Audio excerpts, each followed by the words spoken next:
Ser podcast.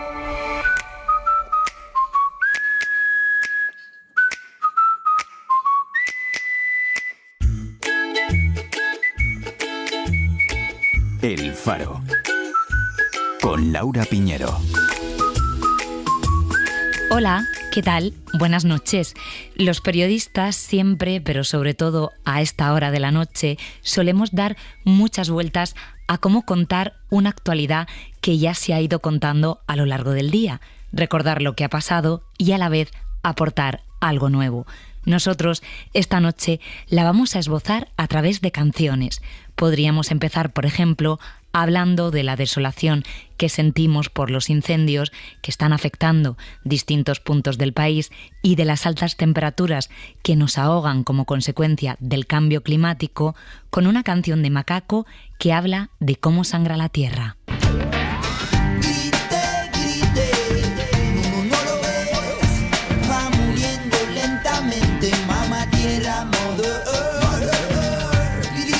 También podríamos hablar del dolor que sentimos por las mujeres asesinadas por violencia de género y de la necesidad de medidas urgentes que terminen con esta lacra, con una canción de Rosalén, La Puerta Violeta, que a través de la metáfora de una puerta imaginaria habla del proceso de liberarse tras la opresión. Una niña triste en el espejo me mira prudente y no quiere hablar. Hay un monstruo gris en la cocina que lo rompe todo, que no para de gritar. Y para sacar fuera un poco del cabreo que tenemos con el ruido y la crispación política, podría sonar Ratonera de Amaral. No sé ni cómo duermes por las noches, estúpido farsante, si mientes más que hablas. Allí por donde pasan los de tu calaña ya no crece nada. Golpes, amenazas y promesas vanas, rey de los ladrones, príncipe de espadas. Porque las canciones retratan un país y nuestras vidas. Esta noche en el Faro de Verano tenemos historias de canciones. Hola, farería. Podría construir la historia de mi vida a través de las canciones. Tienen la virtud de hacer que vuelvas a sentir el olor a pino de aquellas merendolas rodeada de árboles y bocatas de nocilla.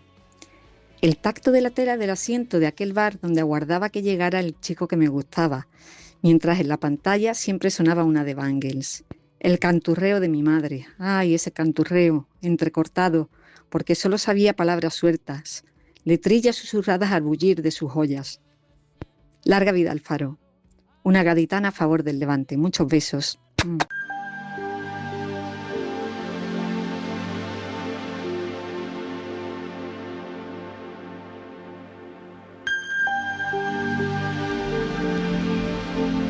Efectivamente, como decía una gaditana, podemos reconstruir nuestra biografía con música.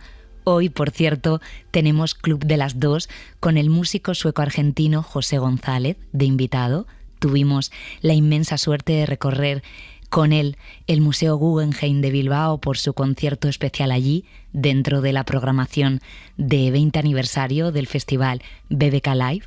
Vendrá también Andrés Neumann con su caja de palabras. Tenemos buzón de veranos inolvidables y más cosas junto a vuestras historias. Pero antes os voy a presentar a nuestra primera invitada de la noche con una canción.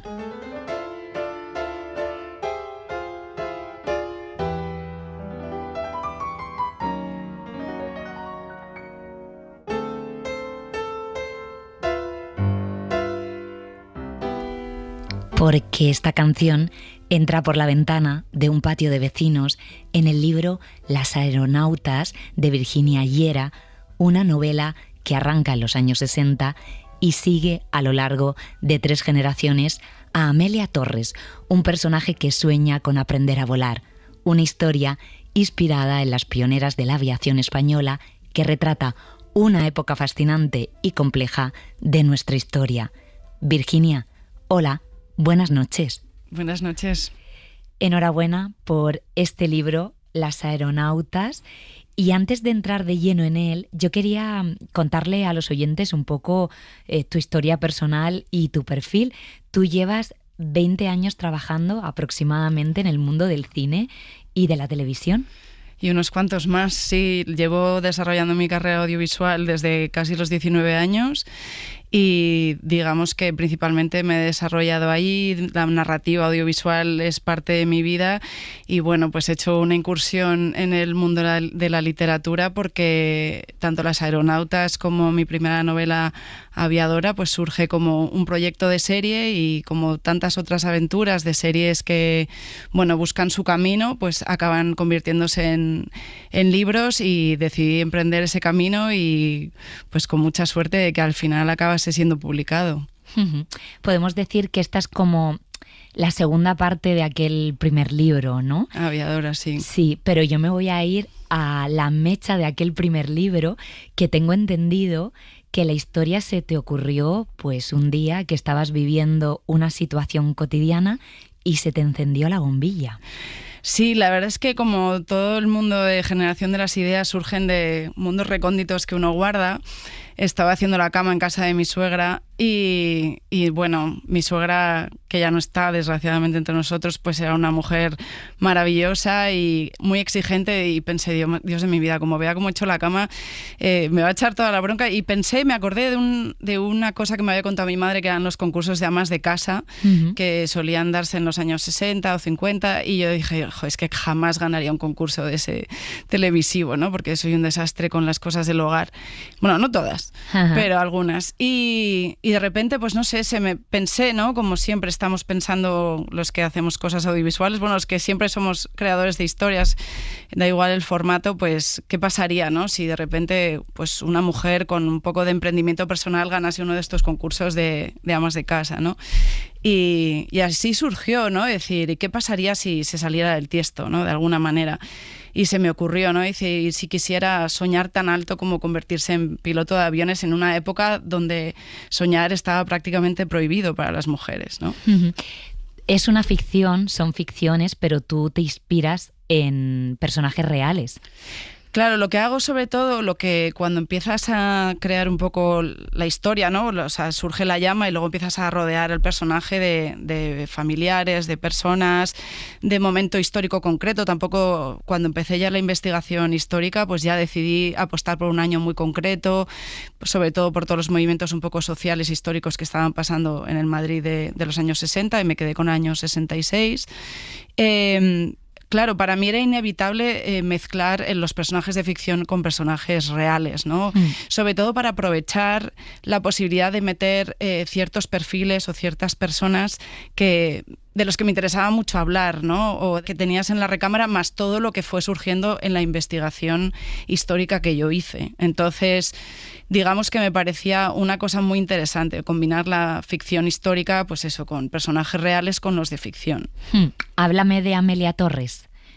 ¿En quién está inspirada? Amelia Torres surge un poco de la nada, o sea, es un personaje que se va gestando y digamos que se va convirtiendo en un perfil, una mujer ama de casa, madre de 2 hijos, casada con un hombre moderno, Armando, ¿no? Siempre quise dotar el perfil del marido de un perfil bastante feminista para la época, ¿no?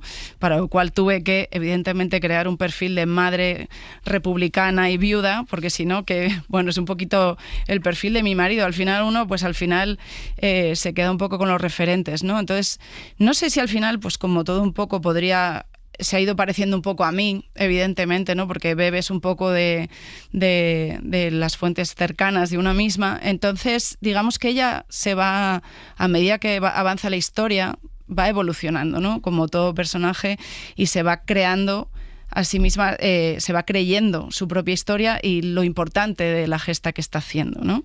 No sé si quieres que contemos un poco de qué va la primera parte, porque estamos con la segunda, pero sin destrozar. Sí, cuéntalo. Claro, o sea, digamos que ella tiene un sueño dormido que es su afición por los aviones. Esto es muy habitual en muchos pilotos y aviadoras con las que me he entrevistado, ¿no? Una afición que se desarrolla en España. Era muy común acudir a los aeródromos en los años 30 y entonces pues ella solía ir con su padre, ¿no? ¿no?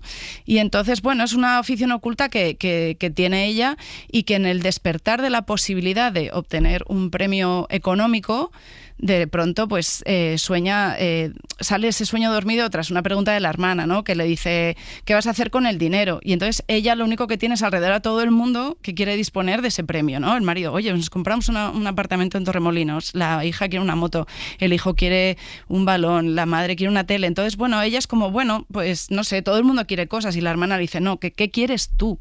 Que para mí es el punto de inflexión de esa primera novela, ¿no? Cuando de repente se da cuenta de que nunca piensa en ella misma, sino que siempre ese perfil de madre protectora de los años 60, de la dictadura, pues digamos que solo piensa en los demás, en su familia. Y en el momento que ella empieza a pensar en sí misma, pues se revela después que ella lo que desea es volar, aprender a pilotar aviones, que es un sueño que ha tenido dormido toda la vida, ¿no? Y entonces ahí empieza lo que llamo yo una especie de efecto dominó, como de bomba atómica, donde todas las personas que la rodean, incluso la sociedad española, pues sufre un terremoto, y donde cada uno deberá tomar posiciones en función de cómo llega esa noticia a la sociedad española, porque es un concurso televisado por televisión, sí.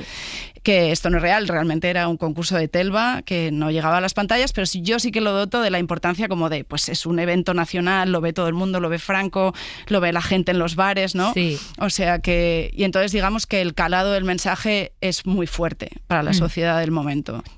Y cómo a partir de entonces cada personaje de esta historia, digamos, va a emprender su propio camino con esta nueva, digamos, ese nuevo posicionamiento de la madre, ¿no? Donde decide, oye, pues que va a faltar de su hogar y va a emprender esta aventura, ¿no?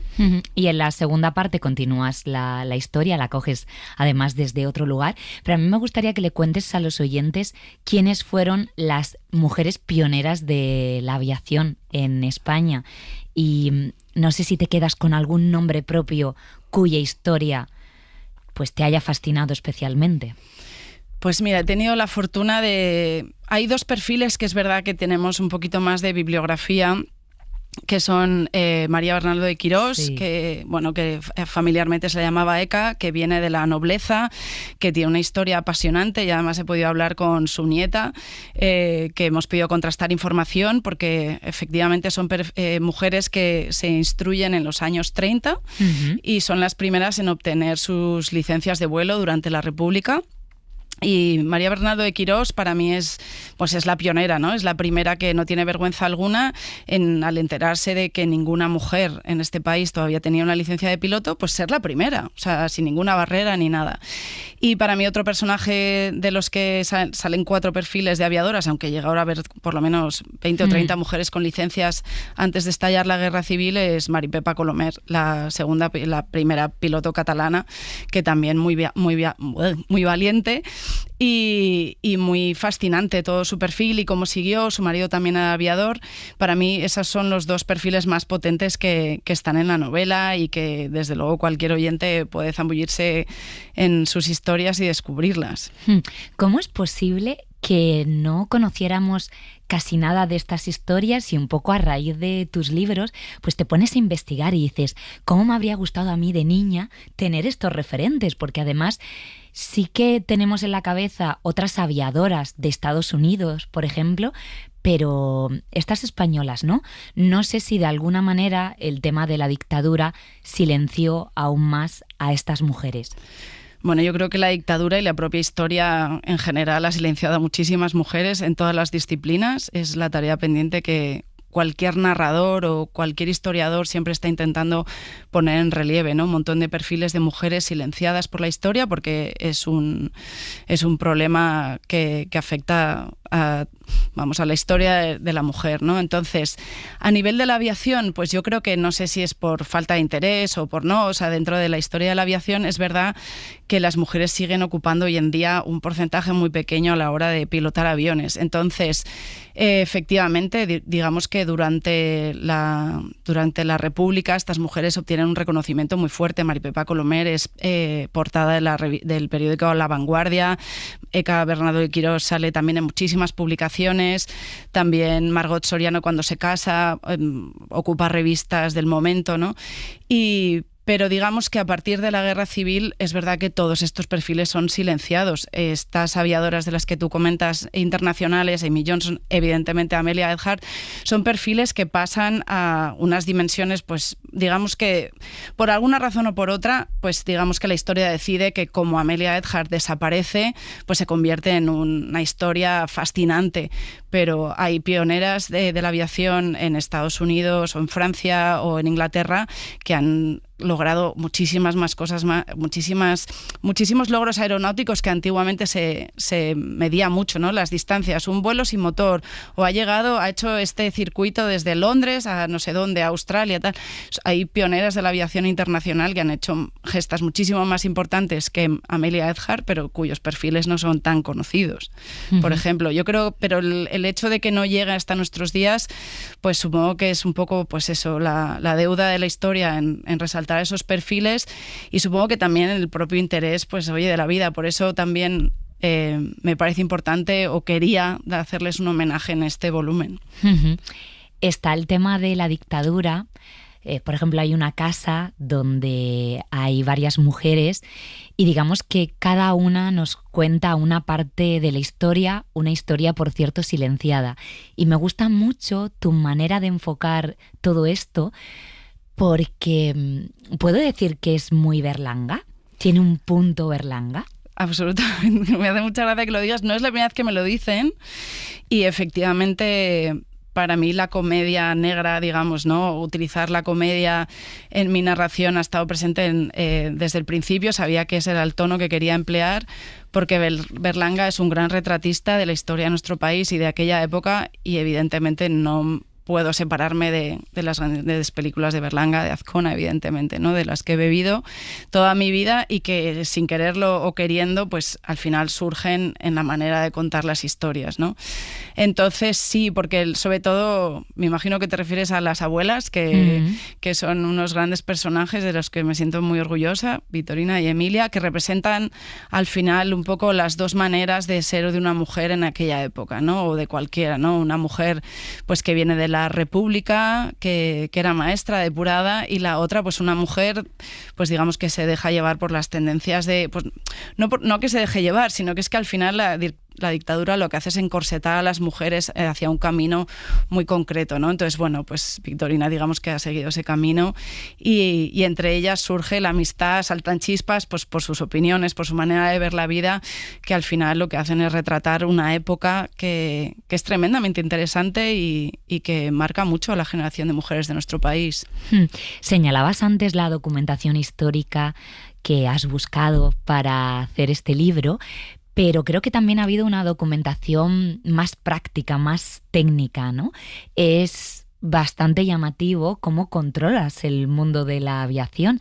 ¿Te has reunido con expertos para conocer todo este universo?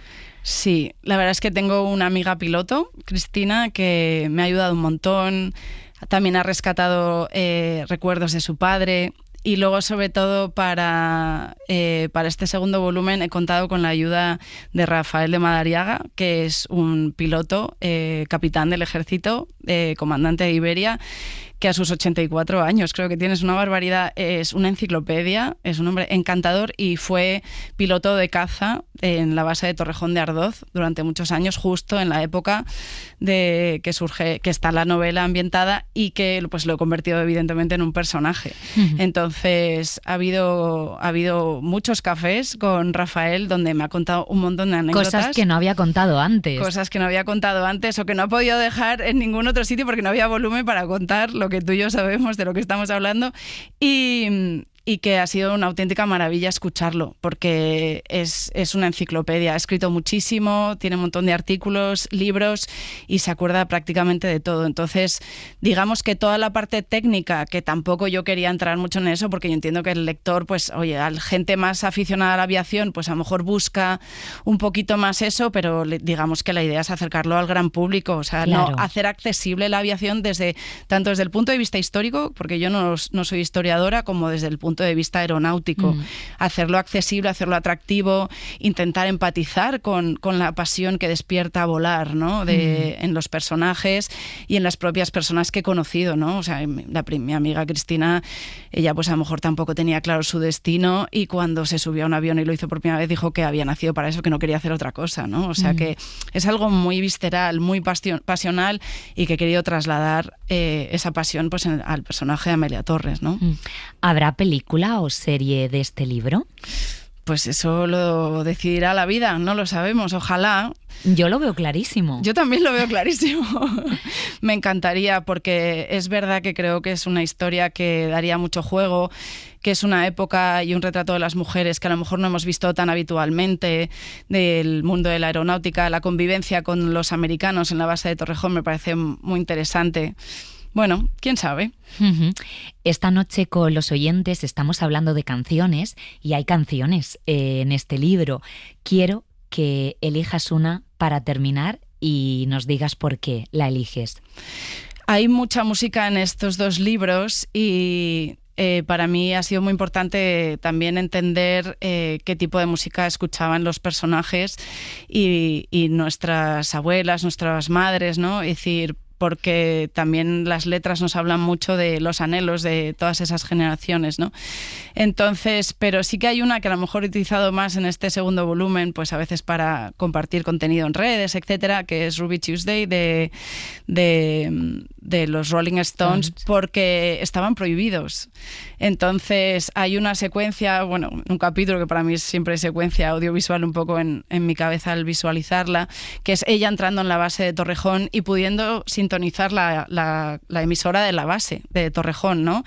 Donde sí que había una permisividad mayor, a diferencia de las emisoras locales donde a lo mejor prohibían más el contenido. Entonces esa canción habla, hay una, pues a veces por casualidad las letras que muestran estas canciones pues describen las emociones de los personajes, ¿no? Y entonces esa me parece que se ajusta mucho a este segundo volumen, donde todo lo norteamericano pues entra de lleno en la vida de los personajes. Pues con esta canción te vamos a despedir y te damos las gracias. Virginia Llera, felicidades por este libro y hasta pronto. Buenas noches. Gracias a ti, Laura. Yesterday don't matter if it's gone. While the sun is bright or in the darkest night, no one knows. She comes and goes. Goodbye, Ruby Tuesday. Who could hang a name on you when you change with every new day? Still I'm gonna miss you. Don't question why she needs. Buenas noches, gentes del Faro. Lo que son las cosas. Canciones como La chica de ayer de Nacha Pop, Sabor de amor de Danza Invisible o Años 80 de Los Piratas fueron temas que se compusieron prácticamente a las puertas del estudio en unos minutos y para rellenar lo que era un disco. Y al final pues quedaron como iconos de lo que es el pop español. Greg, ahí lo dejo y seguiremos fareando.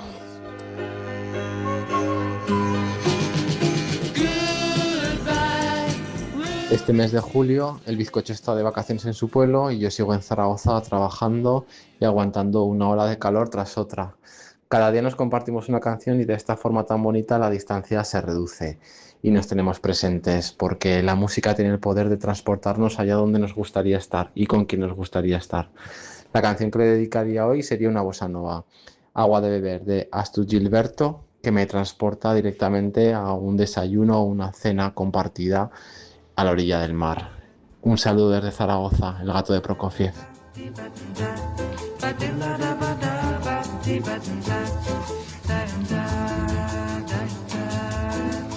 Eu quis amar, mas tive medo e quis salvar meu coração,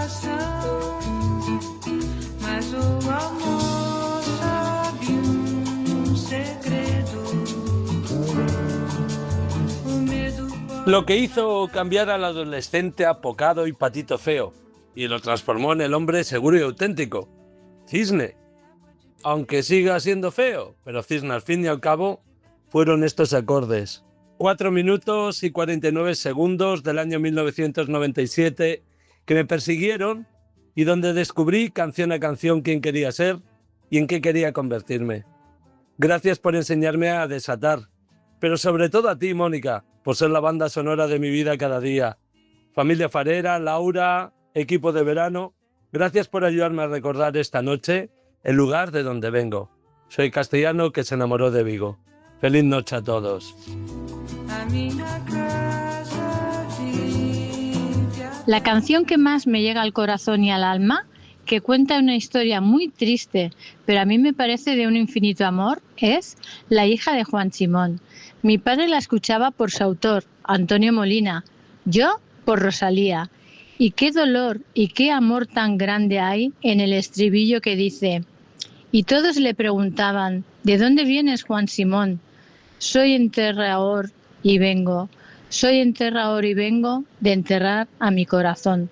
Larga vida al faro. Caramelo de Ángel desde el Prat. Cuando acabé mi condena,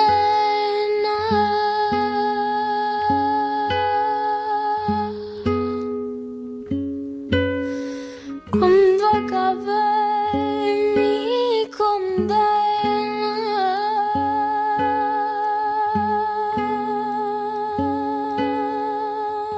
me vi muy solo y perdido.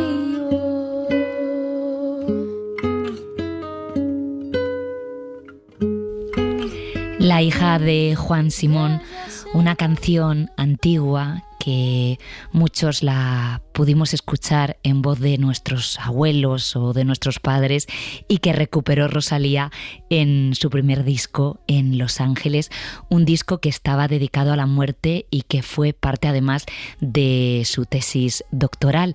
Por cierto, me ha apuntado el comentario, el ejercicio que destacaba uno de nuestros oyentes de intercambiar canciones entre dos personas que están a distancia.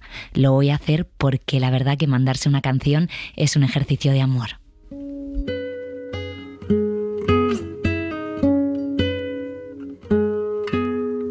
La enterraron por la tarde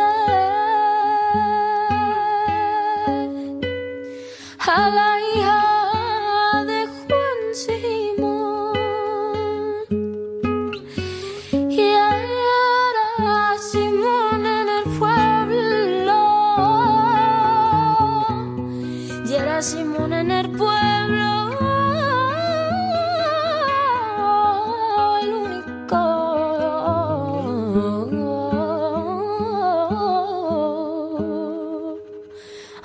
enterrado.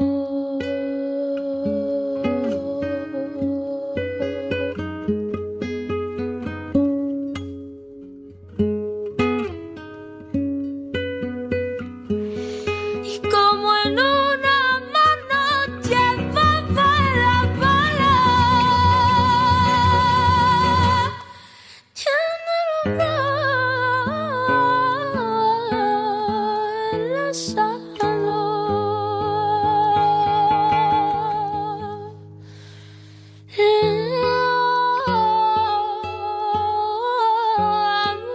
La pregunta y todos le preguntaban de dónde viene. Ay, Juan. El Faro, con Laura Piñero. El Club de las Dos. Música hasta el amanecer. Seguí andando por donde vas, de tanto en tanto mirarás para atrás, para ver lo lejos que hemos ido, vamos dándole a la vida sentido. Entramos a esta hora en nuestro espacio musical Hoy nuestro invitado, ya lo ha anunciado esta tarde en La Ventana, es José González, el músico sueco de raíces argentinas que hizo esta canción para su hijo, inspirada en el Black Bear de los Beatles.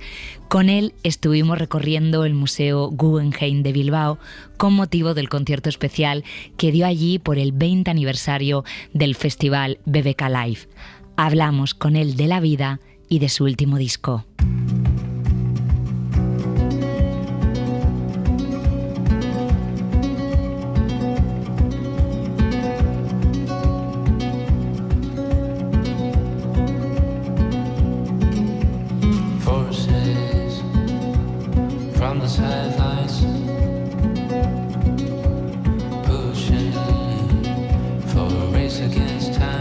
Bueno, estamos en la entrada de este museo donde actúas esta noche.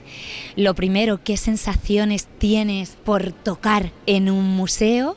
Porque la acústica cambia. Sí, bueno, he tocado en iglesias, en salas amplias y sí, suele ser un problema y mis sonidistas se suelen rascar la cabeza, pero hay muchas canciones que funcionan muy bien en este tipo de ambiente y hay algo especial con un edificio de este estilo, con el arte, que me gusta mucho.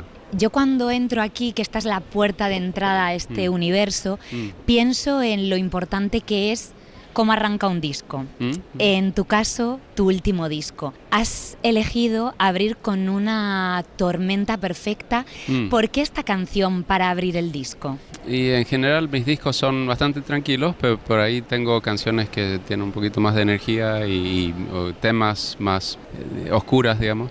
Y en este disco elegí poner esa canción primera. Así que Perfect Storm se trata sobre las tecnologías que hacemos los seres humanos, que muchas veces son buenísimas, pero por ahí pueden ser lo que hace que la humanidad caiga, digamos. Y entonces lo quise poner primero, no esconderlo entre otras canciones. Don't matter much as the dominoes start to fall. Hey now, it's not random.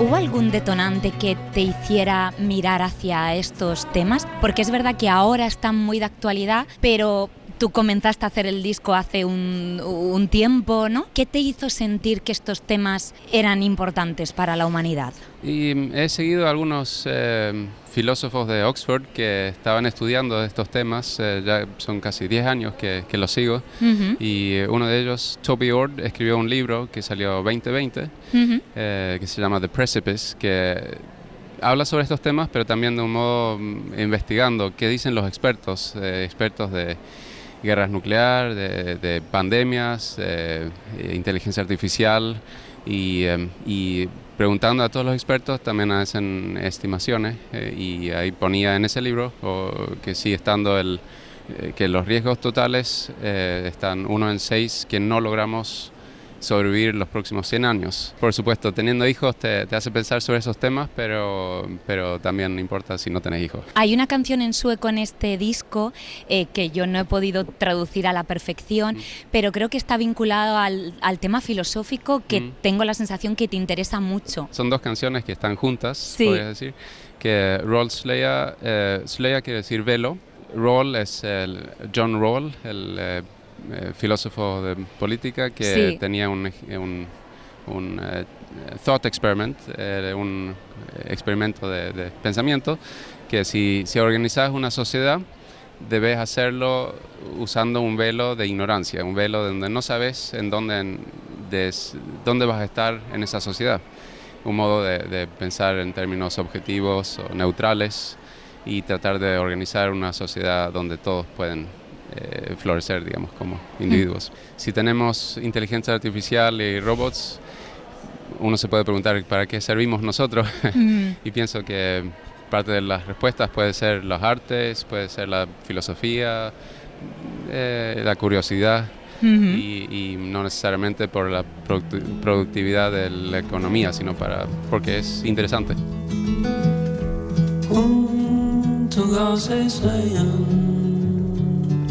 lät håret svaja fritt i vinden. Bandtyget på en pinne viftar stolt för folk som gick förbi. Ingen blev särskilt kort, men några män stannade ändå till.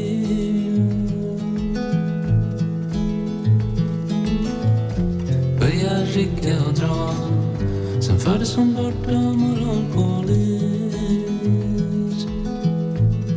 Försvann sen en tid, hon skulle sjunga med kören i kyrkan som hon gjort sen hon var barn. Prästen kände sig lite ensam. Hoy estamos caminando por este museo y vamos a parar en La materia del tiempo de Richard Serra. Esta obra juega un poco con la espiral, a veces con la repetición. El artista dice que no basta solo con admirar, sino que hay que recorrer, ¿no? Yo creo que tu música también puede ser un poco así, ¿no? Como una experiencia, un recorrido. Sí, para mí hago la música en distintos niveles. Sí. Un nivel es solo los sonidos y que trato de hacer guitarra y cantar de un modo que sea interesante para el que lo escucha. Y el que lo escucha lo puede dejar de ese modo, digamos, puede servir para eso nomás. Y sé que mucha gente lo usa para música de fondo o para calmar a un hijo o para calmarse a sí mismo. Pero después hay distintos niveles, entonces tengo los textos y eso puede tardar mucho tiempo antes que uno encuentra esos detalles. Así que hay algo de similar ahí, supongo que sí. Con el tiempo surgen otras cosas. Tienen muchas capas. Yo la verdad, antes me estaba dando un paseo por aquí y pensaba que este lugar no me transmite ni optimismo ni pesimismo. Y tu disco me sucede algo parecido. ¿Cuál es el estado de ánimo de este disco? Y cuando escribía las canciones pensaba en estos temas que algunos son muy pesados, sobre todo si uno los toma en serio, el tema de la extinción de la humanidad, el tema de las ideologías dogmáticas y el apagar la luz de la conciencia. Sí. Son temas pesados, pero mi ambición es no solamente decir sobre las cosas malas que hay o que pueden estar, sino de las cosas buenas, y por eso quería tener algunas canciones con optimismo, con una sensación de paz y sobre todo entonces terminando el disco tengo la canción Joy, donde canto que independientemente de que lo que pasa, seguimos siendo monos que nos encanta cantar.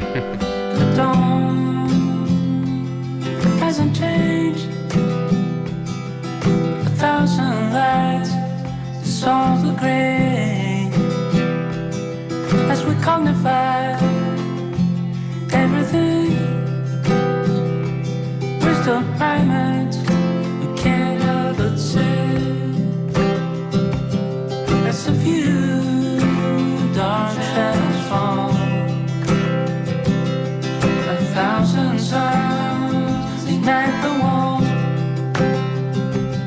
as we cognify.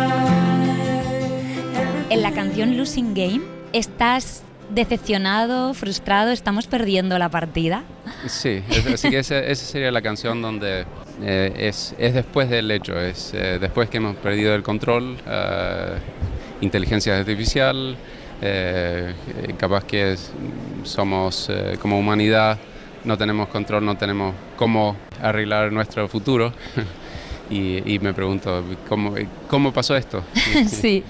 Así que un losing game sería pensando en game theory, el tema de en vez de win-win, un lose-lose escenario.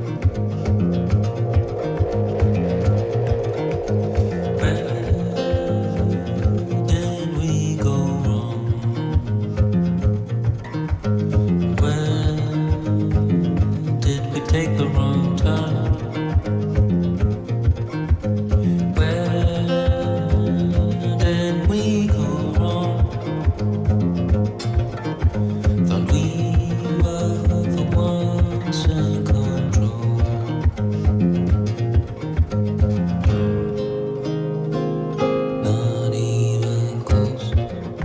Vuelves, bueno, están los 3 idiomas que están vinculados a tu historia. ¿A ti los idiomas qué te dan a la hora de cantar? ¿Utilizas cada uno para expresar una idea? Por ejemplo, las 2 canciones que hay en castellano son muy cálidas, es como, es un oasis dentro del disco. El castellano es el idioma que aprendí como niño y es muy cerca del corazón, digamos, pero sí, es entre los 3 idiomas el idioma que tengo menos palabras. Es como que leo mucho en inglés, el sueco es el primer idioma, así que cuando cambié de solo escribir en inglés a sueco y castellano, salieron de distintos estilos, y el sueco supongo que es el más interesante para mí, que salió sin filtros y con textos muy directos, que hace que cuando las canto en vivo gente no entiende nada, pero si se fijan las traducciones hay temas bastante pesados ahí, o interesantes o curiosos. El inglés y el castellano son más, los uso más para con metáforas, lenguajes más poéticos, diría. Estamos en el contexto del BBK, 20 años. Esto de celebrar aniversarios, de mirar atrás, ¿tú cómo lo llevas? ¿Te gusta mirar atrás? Diría que no me molesta demasiado. Es algo interesante que tenemos 10 dedos, entonces con los 10 años, con los 20 años, nos gusta mirar para atrás, ver lo que pasó. Y lo hice con el primer disco. Cuando pasaron los 20 años, salí a hacer conciertos con solo las canciones de ese disco. Y sí, hay algo ahí de nostalgia que es muy fuerte en los fans que crecieron con esa música o que tenían eventos importantes en su vida con algunas canciones. Así que sí, hay algo lindo que pasa cuando uno vuelve a esas cosas. Tocaste aquí hace 10 años. Sí. ¿Has cambiado mucho en 10 años? ¿Yo? Sí, menos pelo. No. Y han sido 10 años que cambié de solo andar de gira a tener una familia, 2 hijos, así que sí, por ahí ¿cómo se dice? Pinch my arm, que sigue funcionando. Sí. El tema de poder seguir tocando tocar música, madera, ¿no? Tocar madera. Me parece muy interesante que tú no sacas discos constantemente porque te dedicas a vivir. ¿Puede ser la inspiración si no vivimos? Diría que soy muy lento, así que conozco amigos que son músicos que hacen disco y se dedican a vivir más, pero yo soy lento, me toma tiempo, pero volviendo a tu pregunta, por supuesto hay que vivir, no solo trabajar. En mi caso, mi trabajo no es tan pesado, así que toco guitarra y vivo a través de eso también, así que es un lujo. Pero sí, el de tomarse el tiempo de ver a gente, familia, ver el mundo, son cosas buenas. Vamos a ir a una instalación, vamos a entrar, tú y yo, sí. Vamos luego a salir, sí. Y me vas a decir qué canción de tu disco podría sonar ahí dentro. Bueno, ¿te parece? Bien. Vamos. ¿Qué sientes? ¿Qué escuchas? Me encanta esta instalación de Yayoi Kusama. ¿Qué canción de tu disco podría sonar aquí? For Every Dusk, por ejemplo. For Every Dusk podría ser, sí, quedarse sí. Acá. ¿De qué trata esa canción? For Every Dusk, There's a Dawn. Sí, para cada, ¿cómo se dice? Cuando el sol baja, ahí sube el sol después. Así que el tema de cosas que se acaban y cosas que comienzan. El de no tener miedo a los cambios. Que siempre hay un día después. Pues yo creo que es perfecta.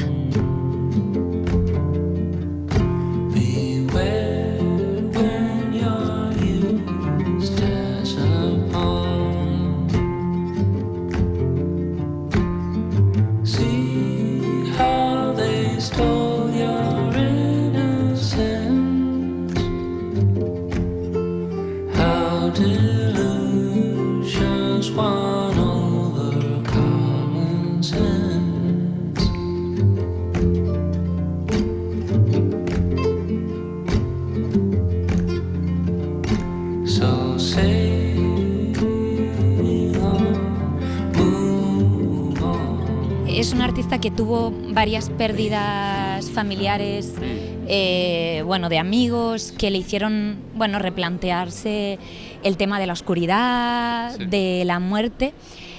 Yo no sé tú a ese respecto si crees que nuestra relación con el tema de la muerte cambia mucho cuando somos padres, cuando vamos cumpliendo años. Quizá depende de otras cosas. ¿Qué nos hace reflexionar más sobre la muerte?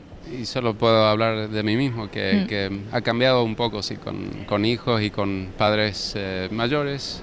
Siguen viviendo y también, pero se sienten viejitos. Y yo mismo me siento como en el medio de la vida, o pasando el medio. Así que sí, es un tema que queda ahí un poquito más presente que cuando uno tenía unos 20 y creía que eso nunca va a pasar, digamos. Pero sí, es el tema que da sentido a la vida también, el tema de que hay límites. Y estoy pensando en la canción que da título al disco y en todo el concepto, ¿no? Para ti el tema de la luz, la oscuridad, ¿desde qué lugar lo querías mirar en esta ocasión? Pensando en las canciones del disco, era sobre todo en temas de iluminismo, así que es la metáfora de la luz como lo que sabemos y la oscuridad de lo que no sabemos. El iluminismo es de pensar sobre temas, cómo podemos florecer como seres humanos y usar, ¿cómo se llama? La razón, la ciencia para ayudarnos a tener mejores vidas, digamos. Así que sí, las uso como metáforas. Estoy pensando en Nina Simone, que ella decía que, hacía música porque sí, por belleza, pero que a ella le gustaba dejar un pozo de pensamiento, de reflexión. ¿En tu caso también? Sí, trato de hacer arte, digamos, que arte no siempre se trata de hacer sonidos o música, no solamente se trata de hacer sonidos pleasurable, sino hacer cosas que te hacen pensar y por ahí he elegido cosas que sé que más del 80% del mundo no piensa del mismo modo como yo, como para que sea difícil, digamos, si uno se mete. Pero sí, y lo hago por parte porque me aburro. Y en el tema de los conceptos podría nombrar hice la canción Roll Slayer, pero antes de esa está una canción que le puse el signo U, que sería el signo de unión. Y que pensaba en ideologías que son compatibles o incompatibles. Y eso sería uno de los detalles que no es difícil entenderlo si solo escuchas el disco, y son los detalles que hacen que sea más interesante para mí.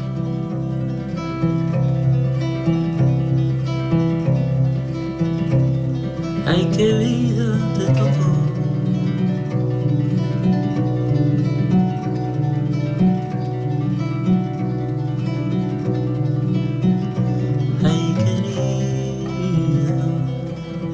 Por cierto, ¿cuántas guitarras tienes en casa? 7, 8, algo así. ¿Y conservas la guitarra de tus comienzos? Sí, yo soy muy no nostálgico, digamos. Así que regalé la guitarra primera, pero las que tengo tienen sonidos distintos, así que hace unos años atrás decidí empezar a guardar las guitarras porque tienen sonidos distintos y para cuando grabo hace bien tener distintos estilos y sobre todo en vivo también. Te quería preguntar por ahí, querida, ¿sí? Que hay una guitarra ahí que me remite mucho a nuestro país, al flamenco. Sí. ¿Cómo surge? Y cuando era joven tocaba guitarra clásica. Ajá. Y una de las obras que toqué era Recuerdos de Alhambra, así que ese estilo de tocar viene de ahí. Ajá. Y bueno, en casa escuchábamos Camarón y Paco de Lucía. Y mi hermana bailaba flamenco, así que me preguntó un día si podía tocar y dije, no sé, pero voy a probar. Y era demasiado difícil, así que ahí por lo menos empecé a entender un poquito del flamenco. Esta artista, Ruth Asagua, tiene una historia familiar que me apetece mucho compartir con los oyentes, porque ella creció en un campo de internamiento en Estados Unidos. Ella, su familia era japonesa, y bueno, parte de su obra, como vemos, tiene el tema de los alambres. Y quería vincularlo un poco a tu historia familiar, porque las personas que tenéis, bueno, unas raíces, una historia relacionada con el exilio, con el cambio. Ahora mismo que vivimos un momento complicado con el tema de la inmigración, del exilio, ¿cómo ves todas esas raíces tuyas? ¿Cómo pasa el tiempo para un hijo de familia exiliada? Es curioso porque mis padres tuvieron la experiencia de irse de su país con mi hermana, que tenía solo 2 años. Y fue muy, muy dramático y traumático para ellos. Pero yo nací en Suecia y solo he escuchado esto sobre los viajes. Y son como cuentos que no es difícil sentir lo que ellos sintieron. Así que pero me hace pensar en todas las personas que viajan no porque quieren, pero porque necesitan, y son eventos traumáticos, por supuesto. Me gustaría terminar con una idea que para mí también tiene el disco, que bueno, lo estamos viendo hoy en este museo, que es la importancia de la colectividad. Al final yo no sé si es lo que nos salva, ¿no? Cuando yo me pregunto para qué vamos a servir si tenemos robots e inteligencia artificial que piensa mejor que nosotros, ¿con qué vamos a llenar el tiempo? Y ahí para mí una de las respuestas es en los encuentros entre personas y las cosas que nos gustan hacer juntos, y el de cantar juntos es como casi como un símbolo para todo eso. Pues esta noche vamos a hacer eso, escucharte cantar y recordar la belleza del mundo. Muchísimas gracias, José González. Bueno, muchas gracias. Buenas noches.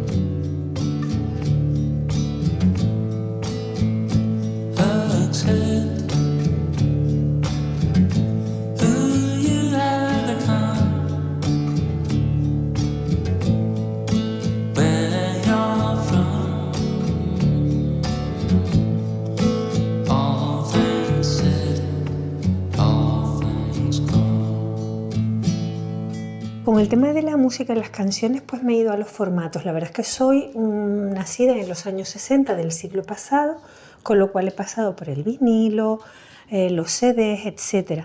Pero me parece tan práctico y tan accesible a las plataformas. Yo me quedo con el YouTube, el Spotify, el formato MP3, que me los llevo cuando voy a nadar a mi piscina, y grabo todas las canciones. ¿Será que no soy muy melómana o no soy muy especialista en el tema? Pero yo no soy nada nostálgica del pasado. Me encanta lo actual. Atlántica desde Canarias y un brindis por el Faro.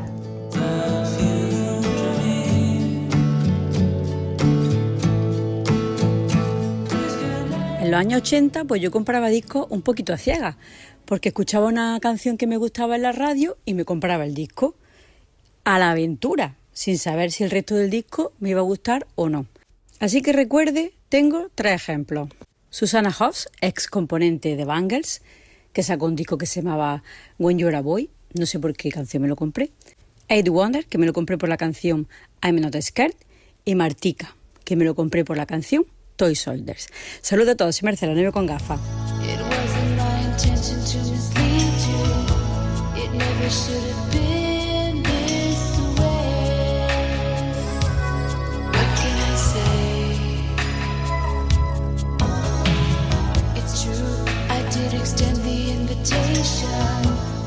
Buenas noches, soy Borico La Luna. Si tuviera que tomar una canción como la banda sonora de mi vida, escogería al grupo Fiel a la Vega, en su disco Fiel a la Vega, del mismo nombre, la canción Salimos de Aquí.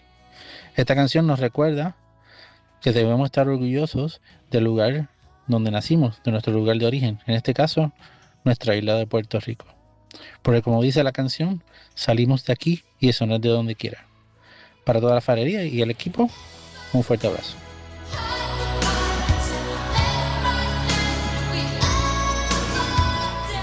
Hola a todas las personitas fareras. Bueno, este es mi primer audio. Deciros antes de nada que me hacéis muchísima compañía y aprendo muchísimo de todos vosotros. Estoy enganchada al Faro, vaya. Me he animado a mandar este primer audio por dos motivos principales. El primero es que, bueno, ya me tenía enganchada, pero, la colaboración de Nerea Pérez de las Heras, ya es que, claro, o sea, me habéis terminado de enamorar. Y luego, en segundo lugar, es que me quedé con muchas ganas en el Faro de Rana, me quedé con muchas ganas de compartir o, bueno, recomendar o proponer una canción que es Experiencias de un batracio de Extremoduro, que creo que no es una de sus canciones más conocidas, pero es preciosa. Va sobre una ranita que canta bajo el agua y que sueña con ser un bichillo, un animal con alma y crear una revolución.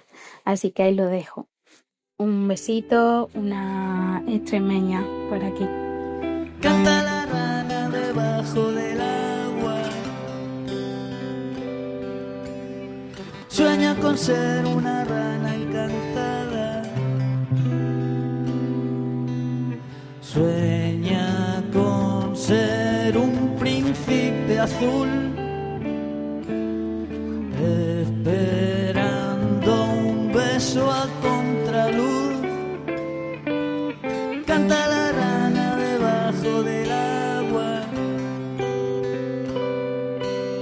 sueña con ser de una especie avanzada, de una inteligencia superior, sueña con una revolución y sale de un salto volando del agua, sueña con ser un ser vivo con alma, necesitaría equilibrar fuerzas que hay entre el bien y el mal.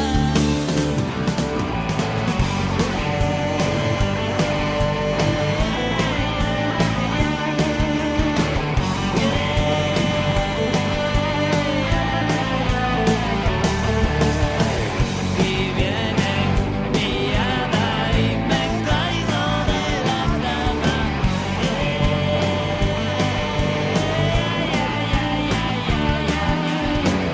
Me miro al espejo y ya no soy una rana.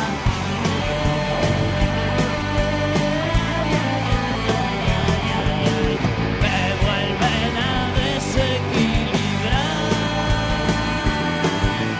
fuerzas que se han vuelto a desatar. Me vuelven a desequilibrar.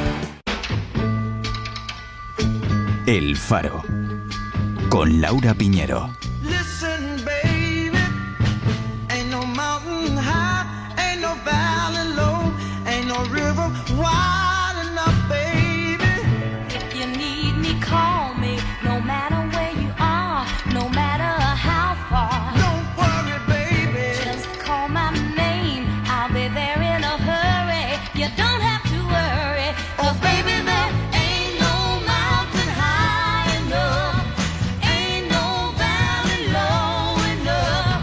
Ain't no river wide enough to keep me from getting to you, baby. Remember the day I set you. En el año que nací yo, 1967, tuvo un gran éxito el sencillo Ain't No Mountain High Enough, No hay montaña suficientemente alta, grabada por Marvin Gaye y Tammy Terrell.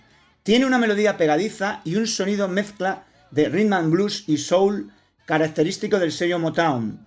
También tiene un mensaje potente, de amor incondicional y lealtad inquebrantable. La canción dice: si me necesitas, llámame. Me quiero acordar de todos esos farolovers amantes de las montañas, como Kaiku, Norte Magnético, Javier 34 Trotamundos, Jolín No Me Digas y Yaya Colorín desde las montañas de Huesca. Besos musicales, Santi de Madrid. Hola fareros, soy Manuel.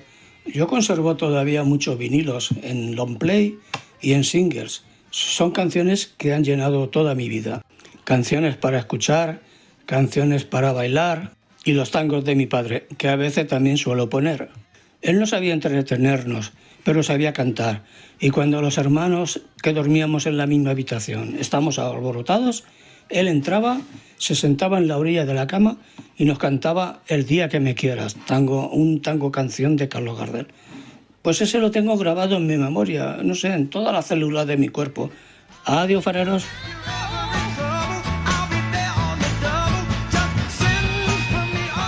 Laura, equipo Faro. Las canciones son como los libros, unas máquinas del tiempo perfectas. Nos pueden hacer viajar de una manera mágica y para mí, la canción Alba de Antonio Flores es magia pura. En mi vida reconozco que el nacimiento de mi hija fue uno de esos días donde pude sentir la felicidad en estado puro y escuchar esa canción es volver a recordar ese día. Desde Cuenca, el farero motero.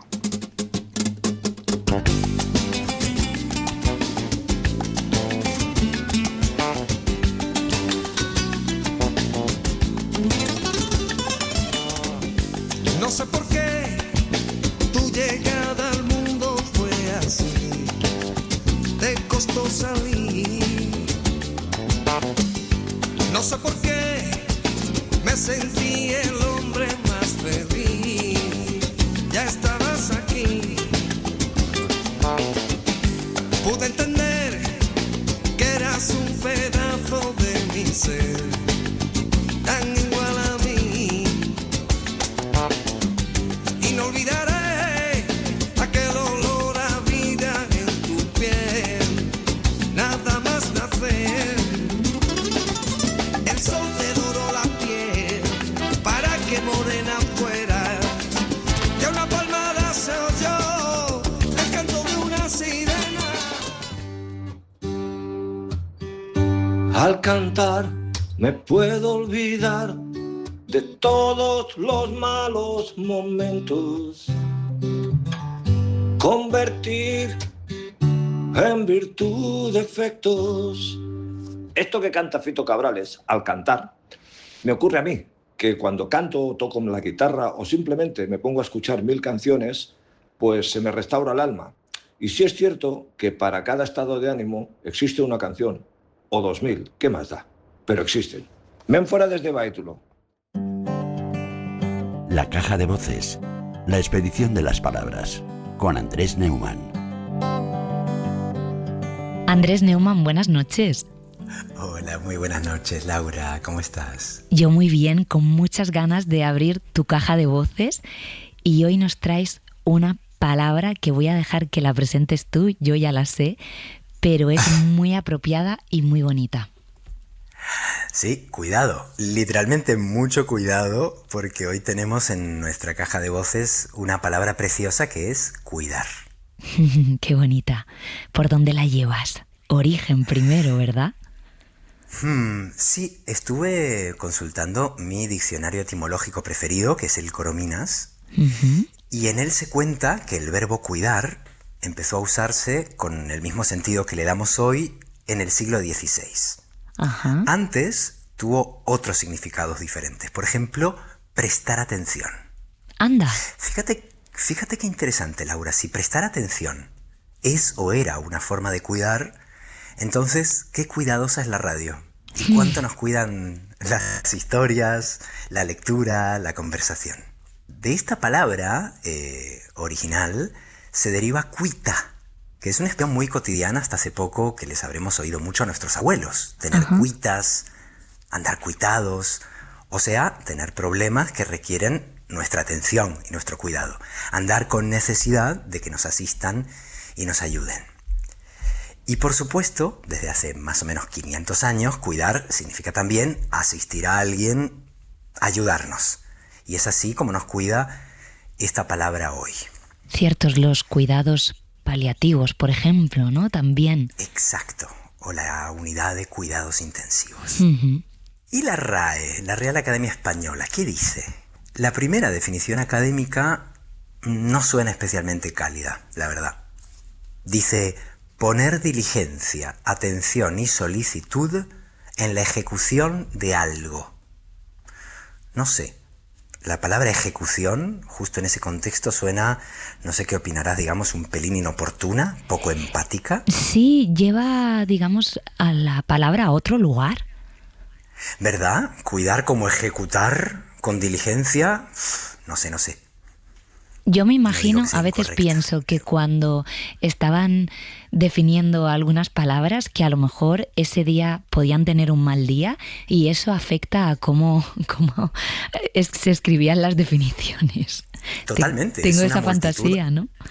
Primero hablamos de una multitud durante siglos y después que tenía sus días en que se habrán descuidado, digo yo. Claro, ¿cuánto hay de la personalidad de María Moliner en su diccionario? Uy, ahora vamos, fíjate, porque la academia, en su segunda acepción, habla de algo más importante y afectivo, que es el sentido que le solemos dar hoy, pero lo hace de manera muy escueta y solamente con sinónimos. Dice cuidar, asistir, guardar, conservar. Y sabe como a poco, ¿verdad? Sí. No costaría nada, digo yo, añadir, me lo estoy inventando, ayudar y proteger a alguien, proteger y conservar algo. Y ahora fíjate, Laura, viene lo más interesante, que es los ejemplos de uso que nos propone la academia. Dice el diccionario desde hace ya mucho tiempo y lo sigue diciendo hoy, cuidar a un enfermo, cuidar de los niños. Son frases construidas de forma impersonal, o sea, sin sujeto para el verbo. Cuidar a, cuidar de. Pero curiosamente en esas frases nadie realiza o ejecuta esa acción. No se sabe quién cuida. No se sabe quién cuida, claro. Cuidar a, cuidar. Y ahora, ¿qué dice de todo esto nuestra gran doña María Moliner? Como tú la mencionabas, vamos a ver. Lo primero que hace María Moliner con el verbo cuidar es para mí algo genial. Definirlo en primerísimo lugar, primera acepción, desde su raíz, que es pensar en latín, cogitae. Como aquel cogito ergo sum de Descartes que nos enseñaban, sí. Pienso y por tanto existo, cogito ergo sum. Bien, el cogitare latino se fue transformando a lo largo de los siglos, porque las palabras son seres vivos que van mudando la piel de manera preciosa, hasta llegar a su forma actual, cogitare, coitare, cuitar, cuidar. Y doña María da precisamente cuidar antes que nada como sinónimo de pensar o discurrir. Como decíamos el otro día, Moliner estaba convencida de que los cuidados podían y hasta debían ser compatibles con el trabajo intelectual. Y de que en realidad su combinación es el único modo de hacerle justicia a ambos. O sea, cuidar el pensamiento, pensar en los cuidados, que decíamos cuando escuchábamos la llamada de María José de Valladolid la semana pasada. Sí. Entonces, cuidar, parece decirnos doña María, es lo más inteligente que podemos hacer, porque viene de pensar.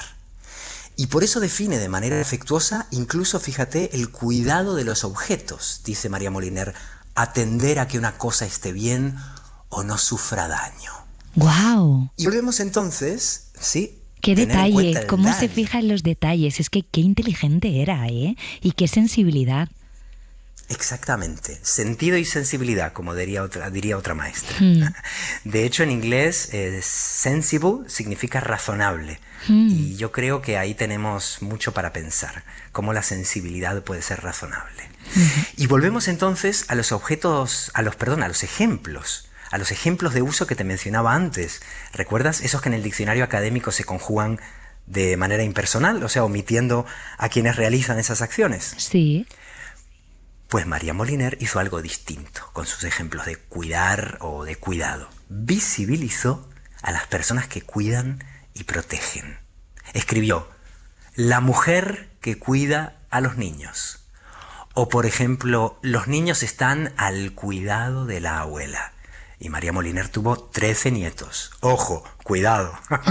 Ojo, y así cuidado. es como nuestra... Eso es, cuidado. Sí. Y así es como nuestra genial doña María convirtió una frase impersonal en un acto personal, en un asunto íntimo, y así visibilizó el sujeto de la acción del cuidado. Ujú. Qué bueno. Y oye, estoy pensando que, por ejemplo, en otros países y en otros lugares, el cuidar y el cuidado ¿se entienden de otra manera?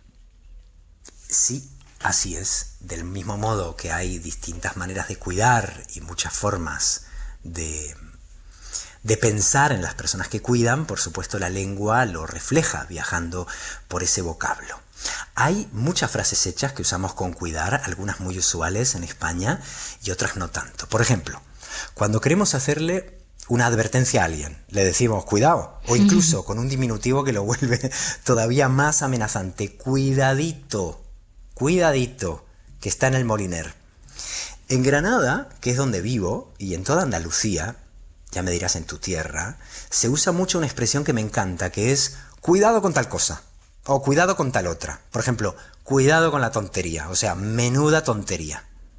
En Murcia también se suele decir. En Murcia también, lo sospechaba, porque al fin y al cabo Murcia y Almería están pegaditas y se cuidan. Nos parecemos mucho, sí. Sí, y supongo que esa expresión, cuidado con, vendrá precisamente del significado medieval que decíamos antes. Fíjate en esa tontería, préstale atención a esa tontería. Y aunque parezca raro, cuidar puede referirse también a un acto negativo, de desconfianza, de tomar distancia. Por ejemplo, cuídate del vecino, cuídate de lo que digan en las redes sociales. Advertencia. En el diccionario académico, sí, advertencia. O sea, no te acerques a cuidar, cuídate tú, aléjate. En el diccionario académico, Laura, he encontrado además una expresión muy curiosa que viene bastante a cuento justo después del mundial tan intenso que hemos vivido. Resulta que en Bolivia, en Colombia, en Ecuador y creo que en Paraguay también, el portero o arquero, como se le llama en Argentina, se llama cuidapalos. ¡Ostras, cuidapalos! Desde aquí hacemos, nada menos, ¿qué te parece? Desde aquí le hacemos un llamado, por si acaso, de advertencia a esos jugadores que tienen un oficio peligroso. Cuidado, cuidapalos con los palos. Cuidapalos, es preciosa la palabra. Sí. Y ahora viene, Laura, lo más importante y quizá lo más difícil, que es conjugar el verbo cuidar de forma pronominal, o sea, con el se, cuidarse, cuidarnos.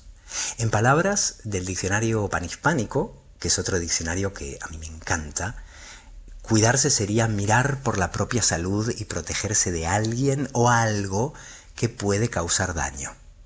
El autocuidado, que es algo muy distinto al egoísmo y que parece una tarea pendiente en nuestra forma de vida, ¿verdad? Cada vez se habla más del autocuidado. Que se lo digan a las personas cuidadoras que más descansan en sus familias y a quienes les mandamos un abrazo inmenso, o, sin ir más lejos, Laura, y esto te alude a los autónomos que seguimos trabajando en verano. Sí, a ver si cierto. nos autocuidamos. Eso es verdad. Sí, pienso Y ya por último, en los cuidados familiares también. Justo, y en eso estaba pensando, en los cuidados familiares, que es autocuidarse, pero también cuidarnos cuando el objeto, el destinatario del cuidado es nuestra tribu, nuestra gente, nuestra comunidad. Autocuidarnos en plural, por así decirlo.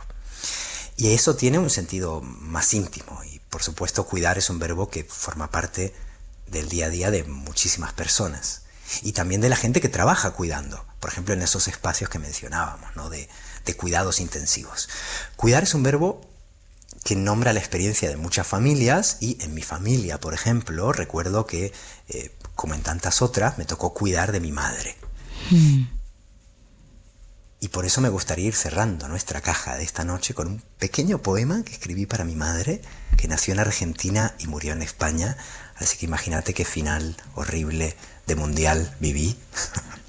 Ya, pero con vuestros cuidados, ¿verdad? Se marchó con vuestros cuidados, cuando quieras. Se marchó con las menos cuitas posibles y con los mayores cuidados que pudimos.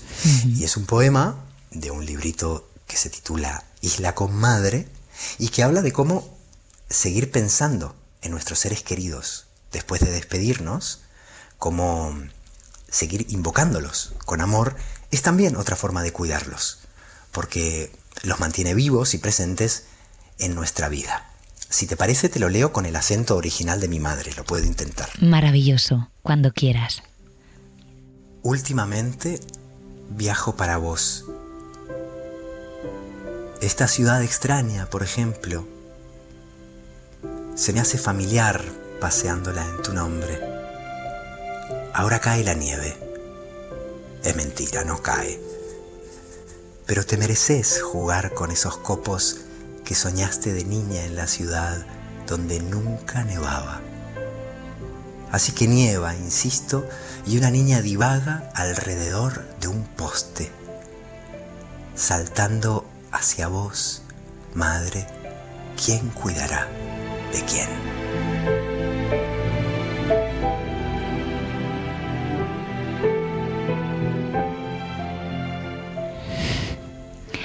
Qué emoción, Andrés. Qué bonito. Y cuánto, seguro que a los oyentes les está sucediendo lo mismo, cuánto nos conecta con nuestra familia, con esa gente que nos cuidó y luego cuidamos nosotros.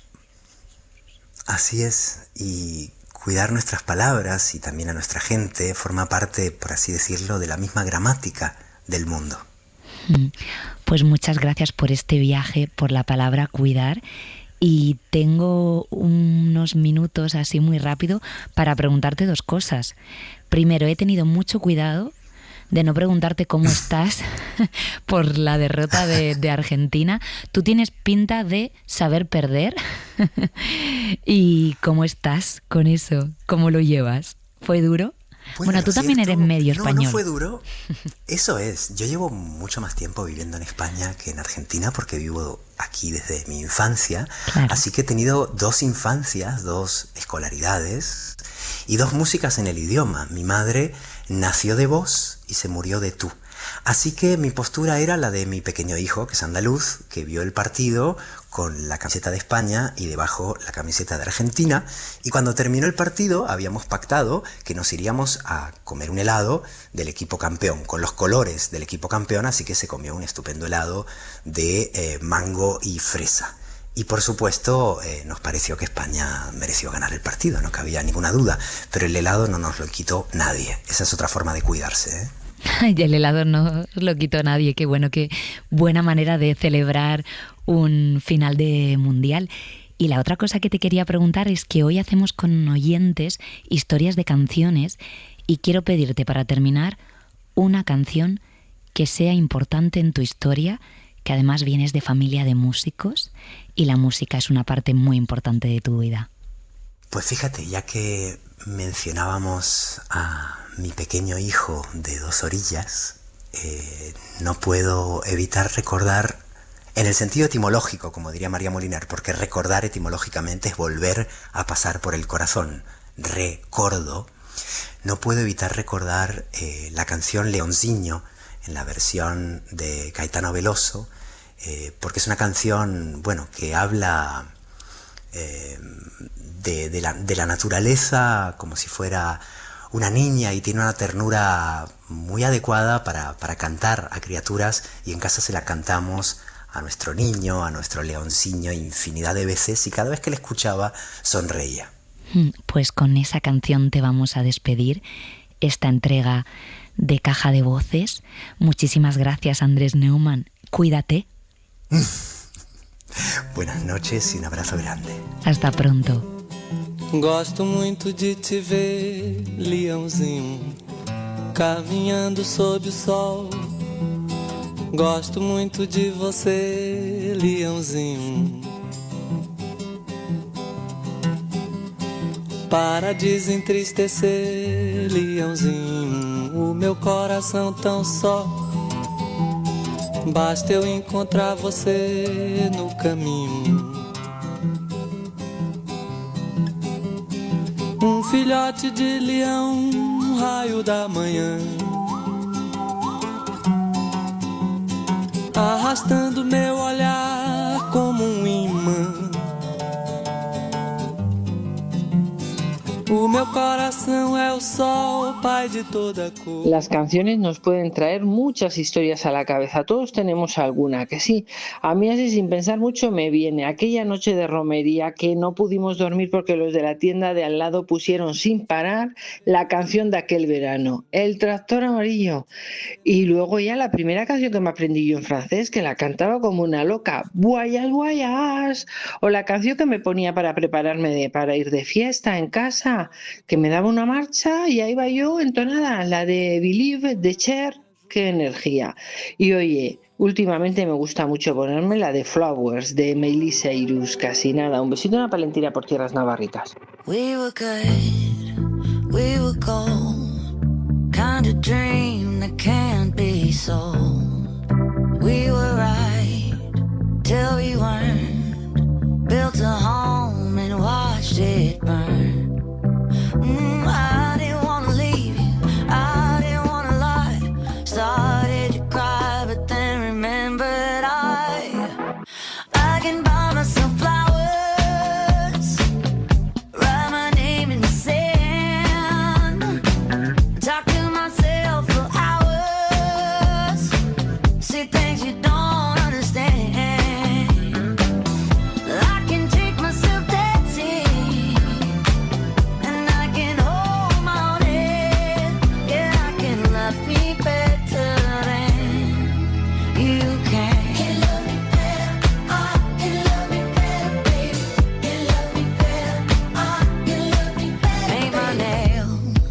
Cherry red, match the roses that you laid. No remorse, no regret, I forgive every word you say. Ooh, I didn't wanna leave, babe, I didn't wanna fight.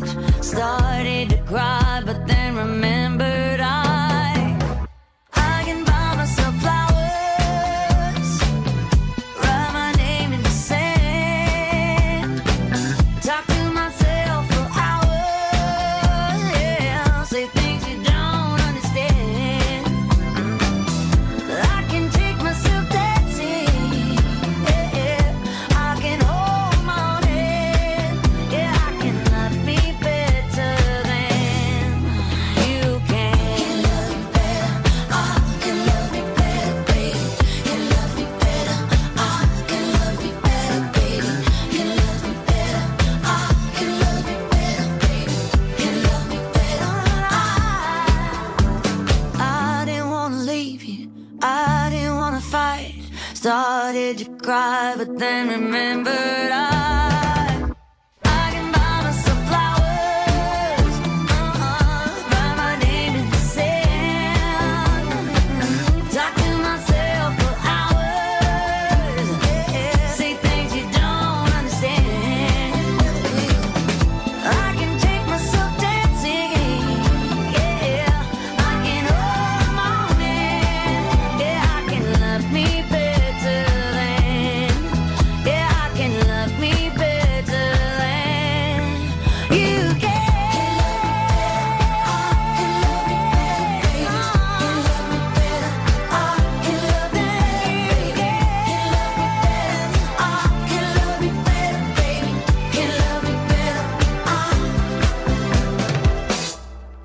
El Faro, con Laura Piñero. Suena el rum rum de mi mundo marrón, doble ración de realidad común. Desde un rincón de mi habitación, primera fila solo para mí. A mí me suena el rum rum de mi corazón, no se me quita el gusanillo de ti.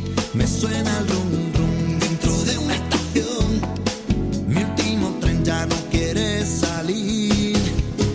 Si es que algo me quema por dentro, tengo una hoguera que mi sangre se envenena con el tiempo que me queda, que me lleve a un diablo viejo que está dentro de mi espejo.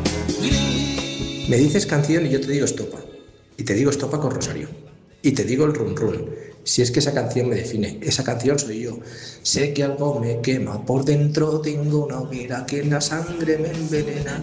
Con el tiempo que me queda, que me lleve a un diablo viejo que está dentro de mi espejo. José David. que yo sé que nos oís de vez en cuando. Uno nos oye todos los días y otro un día sí y un día no. A ver si os venís algún día de Gato Pardos o a dar un conciertito de esos íntimo. Y la cantamos. Cantamos mi canción. Buenas noches, fareros, fareras. Soy David, el farero solitario. Sin ti, mi corazón, sin ti. Suena el Big Bang dentro de una canción.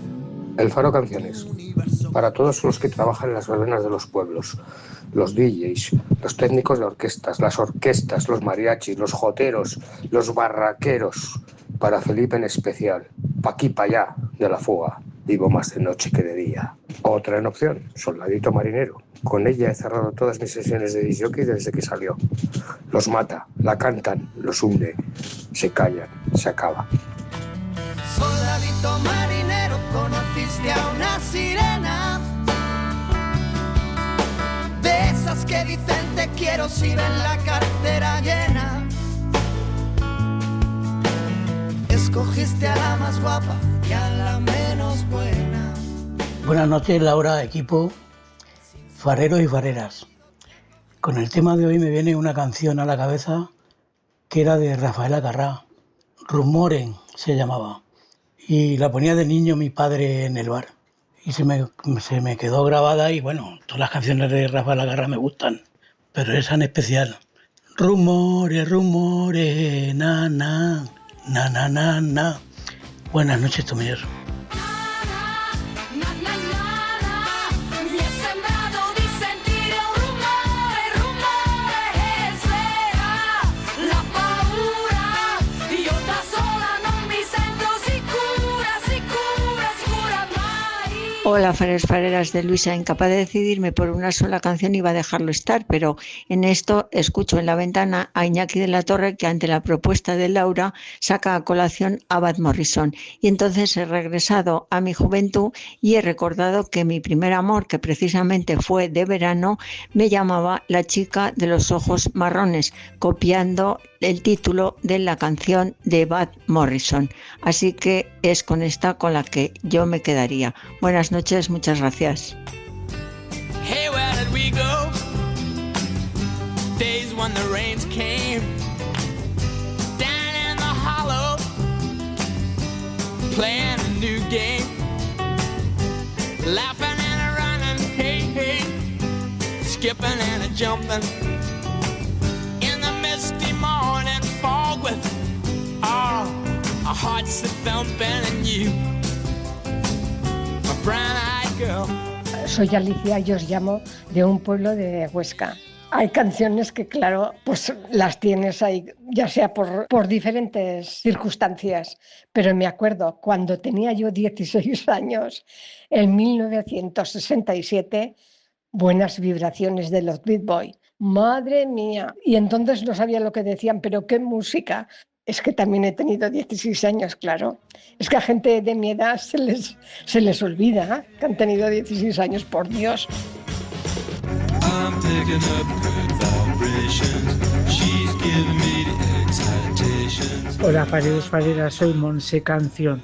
Bueno, pues a mí no sé por qué me ha venido a la cabeza cuando era, yo creo que ni siquiera adolescente, pequeña, 7 u 8 años, que en el baile del pueblo, mi hermana Rose y yo bailábamos esa canción de Georgie Dan que se titulaba Bailemos el bimbón, que te dabas así con el culo, con tu pareja.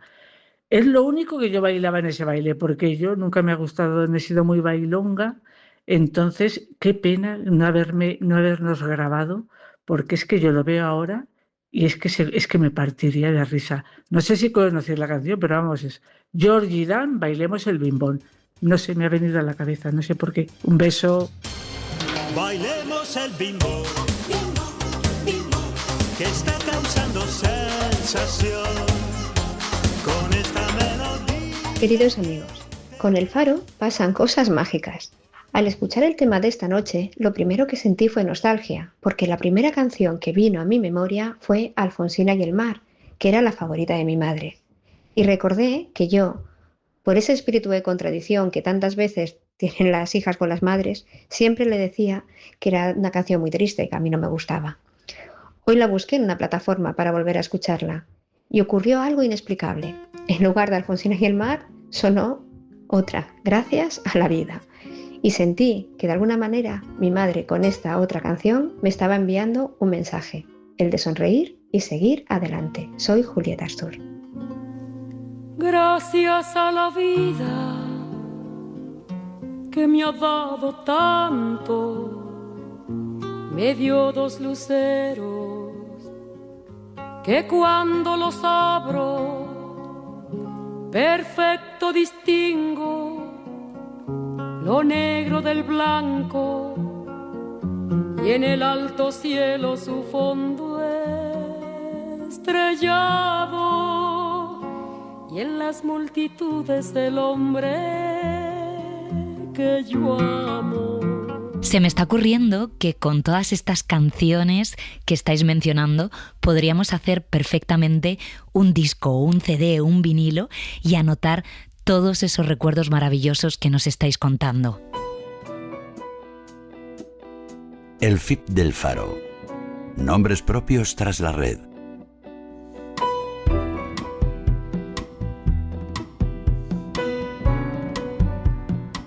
Arrancamos una nueva entrega del Feed del Faro, este espacio que hemos creado para mirar a las redes sociales y descubrir perfiles que nos interesan y que nos apetece compartir con los oyentes.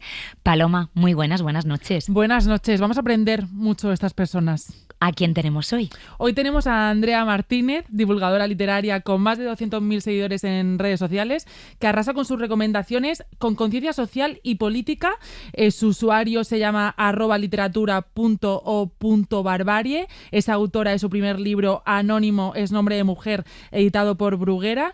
Pero ojo que Andrea tuvo otras vidas antes de ser influencer literaria, vamos a decir. Como por ejemplo, estudió biología y se especializó en microbiología. Hoy compagina sus estudios con la creación de contenido para redes sociales. ¿Cuántas autoras hemos olvidado? Por desgracia, muchísimas, en especial si no ingresaron dentro del canon literario. Así que hoy vamos a hablar del Retrato, de Margaret Oliphant. La autora escocesa fue un libros sobre Palestina que no puedes perderte. El librero de Gaza, de Rashid Benzine. Una novela sobre un hombre anciano que espera entre las ruinas cosas que puedes hacer para ser más culto y que además son gratis. Lee sobre cosas que te interesen, pero lee papers. Esto es una cosa que yo empecé a hacer en la universidad con cosas. ¿Puede ser este uno de los libros más bonitos que he leído, pero también uno de los más raros? Puede. Así que vamos a hablar de Dura una eternidad y en un instante se acaba. Andrea, y me va a costar bastante porque creo que... Buenas noches, ¿qué tal estáis? Pues muy bien, bienvenida, con muchas ganas de conocerte. Estaba pensando con esto que nos contaba Paloma de tu currículum. ¿Tú cómo te presentas? ¿Te consideras una influencer literaria, una escritora, comunicadora, divulgadora? ¿Cuál es la palabra correcta para presentarte? La verdad que me resulta muy complicado. No soy muy amiga de la palabra influencer, así que me gusta más quizá divulgadora cultural, algo así. Divulgadora cultural, nos quedamos con esta forma de llamarte. Pues vamos a empezar por ahí. ¿Quién te contagia el amor por la cultura? ¿Un amigo, un familiar, un libro, una película? Creo que estuvo siempre ahí y soy la típica niña que recuerda estar siempre con un libro en la mano, a la que llevaban al cine. Así que aquí sí que es verdad que desde pequeña mis padres como que incentivaron muchísimo todo lo que tuviera que ver con cualquier disciplina cultural o artística. De hecho, recordaba hace poco que me dejaron hasta pintar todas las paredes de una habitación. Bueno. Siempre me dejaron todos los libros que quería. Cuando salía el viernes del cole me llevaban a la biblioteca. Es algo que recuerdo de mi infancia y recuerdo que siempre estuvo todo allí. Y siempre me dejaron tener todo al alcance de la mano. Pero estudiaste ciencias. Efectivamente, me arrepentí mucho, pero luego la verdad que lo pasé muy bien. Fui siempre una niña muy inteligente y fui de la generación de que estudiar humanidades, si la niña es muy lista, mejor que sea de ciencias, que son algo superior. Me gustan ambas cosas, la verdad. Pero bueno, actualmente estudio Derecho, o sea que, bueno, yo voy haciendo cosas, me interesa todo. O sea, luego la carrera me lo pasé muy bien y me gustó mucho. Pensé que nunca aprobaría matemáticas, pero lo conseguí, o sea que... Qué bueno eso. Ella es camaleónica. ¿Cómo llegan las redes sociales a tu vida? Pues fue en una etapa, justo había terminado el máster, era la época post-COVID y tenía una depresión y no sabía lo que hacer.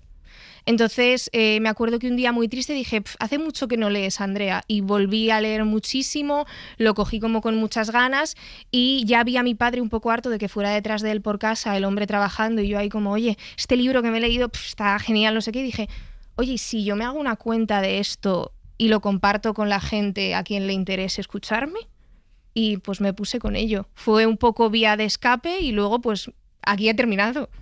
Me gusta mucho tu nombre, Literatura o Barbarie. ¿Cuál es su significado? Bueno, lo elegí, lo cambié, no fue con el que empecé, pero la verdad que me siento mucho más representada por este. Lo cambié porque me gusta mucho la frase de Rosa Luxemburgo que dijo socialismo o barbarie, así que me gustó mucho cambiar socialismo por literatura y ahí se quedó. Tu línea es como diferente, como muy comprometida.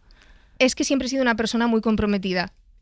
O sea, al final me gusta mucho y leo mucho por disfrutar, pero creo que en leer también reside un acto político y creo que no hay nada que sea imparcial, entonces creo que leer también es un acto de conciencia y pues siempre me gusta leer o trato de leer autores, autoras con los que estoy de acuerdo políticamente. Yo sé que esto pues aquí puedes pensar distintas cosas, hay gente que lo llama cultura de la cancelación, pero hay muchos autores que no voy a leer porque me parece que son malas personas, no quiero apoyarlos económicamente, no comparto sus ideas. Entonces al final también siento que desde mi altavoz, pues por ejemplo, escuchaba ahora en lo que habíais puesto un clip que tengo de libros sobre Palestina, pues me parece que es algo importante que puedo hacer. Y me gusta hacerlo porque es algo que consumo y es algo en lo que creo. Y me gusta utilizar también las redes sociales para reivindicar muchas cosas, pues eso, el feminismo, etcétera, etcétera. Uno de tus últimos posts escribes: yo en esta vida siempre intento tener pensamiento crítico y molestar a quien no quiere que las mujeres lo tengamos. Mientras recomiendas lecturas para no gustarle al Chocas, que está tan de actualidad y tan cancelado. Bueno, por suerte ha sido finalmente muy cancelado y bueno, la verdad que al final es eso, yo creo que toda la vida recuerdo ser la niña feminista, la niña que en los debates del colegio siempre levantaba la mano, siempre tenía algo que decir, si veía una injusticia lo decía y siento que sigo siendo un poco igual con eso. Entonces siempre me ha gustado mucho molestar a quien no quiere que tengamos opinión y sobre todo en las últimas semanas me meto en redes sociales y veo reels de tradwives estadounidenses diciendo que prefieren que vote su marido por ellas. Entonces, ante estos tiempos oscuros, yo quiero aportar mi pequeño granito de arena a través de los libros. Oye, pasaste de recomendar libros a escribir tu propio libro, tu primer libro. Anónimo es nombre de mujer. Cuéntanos qué hay detrás de esta historia. Lo de Anónimo ya me sugiere muchas cosas. Bueno, la cosa parte de un encargo editorial, pero me habían llegado muchos a lo largo del tiempo que estaba en redes. Se contratan muchos libros, pues esto se hacía desde la época de los youtubers, de personas más o menos entre comillas famosas. Me habían llegado encargos de otras cosas, pero sentía que no encajaban conmigo y yo hacía este contenido al respecto de feminismo, de autoras, y cuando me llegó esta propuesta pensé 2 días si la iba a aceptar o no, porque ante todo yo le doy muchas vueltas a las cosas. Y finalmente decidí que lo iba a escribir. El título lo cogimos de una de mis publicaciones que había ya anteriormente en Instagram, pero viene de la frase de Virginia Woolf en Una habitación propia de Anónimo, que tantos poemas había escrito sin firmarlos, era a menudo una mujer. Y decidí escribirlo en estos 2 días de reflexión. Lo cuento en el epílogo del libro, pero siempre suelo dejar el detalle, por una mujer de mi familia, que era la hermana de mi bisabuelo. Ella siempre quiso escribir, pero bueno, pudo hacerlo, pero jamás publicar. Y pensé que era una deuda ya no solo política, ideológica, de algo que me gustaba y quería reivindicar, sino que también era una deuda personal con esta mujer, con la tía Maruja, que quería saldar. Qué bueno. En el libro hablas de Jane Austen, Mary Shelley, las hermanas Bronte. Son la punta del iceberg porque son mujeres a las que el tiempo le ha dado el lugar que merecen, pero en ese fondo de la historia, ¿qué mujeres reivindicas en este libro que no conocemos y deberíamos? Hay tantísimas que me costaría mucho decir una y me da mucha pena, sobre todo porque a raíz de la escritura del libro conocía muchas, pero es que el libro se publicó y yo ya no lo podía cambiar y seguí encontrando más, ¿no? Y me parece muy triste, pero por ejemplo, al principio del libro hablo de Marguerite Porete, que fue una mujer que escribió un libro alrededor del siglo XII o XIII, no lo recuerdo bien. La condenaron a la hoguera por ello, por considerarlo un libro herético, y quemaron todas las copias del libro que había. Realmente no quemaron todas porque el libro siguió circulando, pero no se le devolvió la autoría del libro, que fue anónimo durante siglos hasta 1946. Wow. Es una de las mujeres que descubrí y me pareció muy fuerte que hasta antes de ayer, como quien dice, nadie le pusiera su nombre a su libro. Me estabas comentando antes, fuera de antena, que me ha parecido muy interesante, que a raíz de tener tanta popularidad y tantos seguidores, te llegan muchas propuestas de trabajo y que te has buscado una agencia y sobre todo te has marcado unas líneas rojas. No dices a todo que sí, no todo vale. No, efectivamente leía hace poco una novela gráfica que se llama Rotunda, que está muy chula, de Candela Sierra, que decía, bueno, es una historia al respecto de una chica que entra a trabajar en una empresa que se dedica a hacer rotondas y uno de los compañeros que cree que va a heredar la empresa y el jefe comentaban que los principios son para los pobres. Esta es una idea que yo por desgracia defiendo mucho y para mí en esto hay muchas líneas rojas y al final en redes vemos mucha publicidad de influencers, pero siempre he sentido que necesito el dinero, sí, obviamente como todo el mundo tengo que trabajar, pero a veces tengo que elegir no hacerlo, no publicitaría una casa de apuestas, empresas que se dedican a alcohol, tabaco, etcétera, etcétera. ¿Pero ese tipo de empresas te contactan? O sea, libros y casa de apuestas como que no me casan, Es una combinación ¿no? rarísima. Pero por desgracia, Nos no, por sorprendería. suerte, no me ha pasado a mí, pero te contactan empresas muy variopintas de cosas que jamás promovería y a veces también me pasa con alguna cosa de lo que es específicamente libros que rechazo porque, como os decía, que al final siento que tengo una voz y no quiero dársela a gente que considero que no debe tenerla. Bueno, pueden tenerla, pero yo no voy a promoverlo. ¿Te has encontrado con seguidores que te han escrito y te han dicho, gracias a tu contenido me he reenganchado a la literatura? Sí, y creo que es lo más bonito de todo. O sea, creo que las redes sociales a veces pueden ser un lugar muy complicado, pero si sigo ahí yo creo que es por eso. Y porque me gusta mucho lo que hago, pero si al final cuando recibo un mensaje de hacía muchos años que no podía leer y he retomado la lectura, o gente que me escribe hablándome de una publicación que subí hace año y medio y me dice, me apunté este libro y digo, jope, ¿cómo te acuerdas de esta publicación que subí hace tanto? O mujeres que acaban de ser madres de, justo cuando se me duerme el niño, pues he aprovechado, he leído esto, me ha encantado. Me llena mucho al final del día y me gusta al final que la literatura signifique tanto para tanta gente y que puedas establecer conexiones así. ¿Cómo compatibilizas tu trabajo en redes con tu vida o con tus estudios o con tu trabajo fuera? Y no sé si te marcas momentos de desconexión para no volverte loca, porque lo sabemos, lo hablamos muchas veces aquí, Sí. ¿no? Cuidado con lo que nos quita las redes sociales, porque nos da, pero también nos quita. Sí, no lo compatibilizo, yo creo que esta es una gran mentira de mucha gente en redes sociales. Hago muchas cosas y no llego a todas y tengo insomnio. Entonces, bueno, y luego al final tengo, y de hecho he iniciado ya hace unos meses una batalla por no tener 12 horas, 10 horas en pantalla. Al final acabo diciendo de, bueno, me paso el día mirando cosas en redes sociales porque es mi trabajo, pero no, estoy haciendo un scroll infinito en cosas que no me interesa ver y que no quiero ver. Así que al final sí que tengo límites en todas las aplicaciones. Sí, siempre me pongo límites. Sí que es verdad pues que si es algo especial o algún día que me apetece mirar, pues quizá me lo salto. Pero sí tengo límites en todas las aplicaciones y siempre intento, me voy a poner a leer, bueno, pues el móvil se va a quedar en otro sitio. He perdido mucha capacidad de atención. Sí, yo creo que nos ha pasado a todos, ¿verdad? Hombre, por supuesto, de repente te ves viendo un vídeo de un boli de 4 colores y dices tú, ¿cómo he llegado hasta aquí? Yo quería volver, Andrea, a esto que decías de los encargos de libros, que tú rechazaste 2 intentos por editoriales. ¿Crees que en el mundo de los influencers, de las redes sociales, falta un poco de ética? No sé si es culpa de los que dicen que sí o de los que proponen. Bueno, aquí creo que depende un poco quizá del tipo de libro. Yo de hecho siempre me gustó escribir, pero siempre dije que si escribía una novela la iba a publicar con seudónimo. Ahora, después de haber escrito un libro al respecto del anonimato y el seudónimo, que era un ensayo y que iba a publicar con mi nombre, no lo haría por convicción. Claro. Pero sí que es verdad, me parece lícito hasta cierto punto. Por ejemplo, en el mundillo de los libros hay muchas personas que crean sus cuentas para conseguir X número de seguidores porque la industria editorial está reclamando no solo que seas autor, sino también que seas, entre comillas, influencer. Sí. Se publican 90.000 libros en España al año, hay que venderlos. Claro. ¿Y quién los va a vender? El autor. Lo tendría que hacer la editorial, pero lo acaba haciendo el autor. Y creo que aquí el problema está en que hay una sobreproducción de libros. creo que es lícito que mucha gente que lee le gusta escribir. No todo el mundo tiene que escribir un libro. Claro, a eso me refiero, ¿no? Sí, efectivamente. El creador de contenido que no tiene nada que ver con la literatura, que nunca ha escrito y que por X números de seguidores se le ofrece un libro, cuando otra persona que tiene muchos menos sí que tiene la capacidad de escribirlo, a ese perfil voy. Sí, o sea, a mí esto aquí al final existe mucho la escritura la figura del escritor fantasma. Hay muchas, o sea, los grandes influencers, grandes creadores, y muchos lo reconocen abiertamente, no han escrito sus libros, lo ha escrito un escritor fantasma. Bueno, y muchos periodistas recibimos ofertas para escribir libros de estos perfiles, es una realidad. Claro, y al final yo creo, y no lo recomiendo, si me está escuchando alguien que se lo proponga por hacerse rico, creo que es el camino más alejado de ganar dinero, el de la escritura. Entonces, total.